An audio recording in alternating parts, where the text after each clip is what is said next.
Wat heeft een prachtig mooie trekker. Ja, dankjewel. Nou binnen de net zo volle jongens van die leeftijd die een eigen trekker hebben. Nee, dat klopt. Waarom hast je al een trekker? Ja, omdat ik het mooi vind. Want wat vies mooi aan trekkers? Ja, het woord trekken vind ik al mooi. Want het is lekker op de trekker. Met de drupper, de blubber. Ja, het is lekker op de trekker. Geef je leven zin, toen vrouwtjes wordt boerin. Hoe zegt de trekker eruit toen je hem kochtest? Nou ja, hij zag er niet zo mooi meer uit zoals hij eerst was. Ja, hij moest opnieuw in de verf, nieuwe banden erom en... Hast hem zelf opknapt? Nee, samen met mijn vader. Hebben hem geverfd en gescheurd en... En waar broekst de trekker dan zo al voor? Ja, toeren en ja, toertochtjes rijden en soms wel even wat in het land. Oh ja, de McDonald's. Ja, de McDrive. Ja, dat sowieso, ja.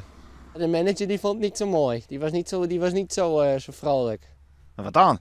Nou ja, als de ene het doet, dan gaat de rest het ook doen. Want het is lekker op de trekker. Met de drupper, de blubber. Ja, het is lekker op de trekker. Geef je leven zin, toen vrouwtjes wordt boerin. Als je nou een toeren bent met die trekker, krijg je dan ook een soort reacties?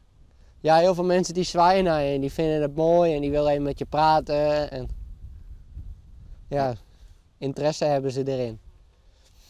Ja, ik wil graag ook boer worden. En dan jet een trekker direct bij. Ja, die hoort erbij. Ja, ik ben ook gewoon bij de boeren aan het werk als hulp. Gewoon als boerenhulp. Maar ik wil eigenlijk wel later zelf een boerderij hebben. Maar of dat nog wel kan met deze regels, dat weet ik niet. En waarom spreekt boer die zo aan? Ja, ik vond het vanaf kleins af aan, toen ik een kleine jongen was, vond ik het al mooi. Boer zijn. Want komst ik van de boerderij, Nee, ik niet. Ik kom niet van de boerderij. Ik woon gewoon in een rijtjeshuis. dus de worst heel graag boer worden. Ja, Maar of het slag het, dat weten we nog niet.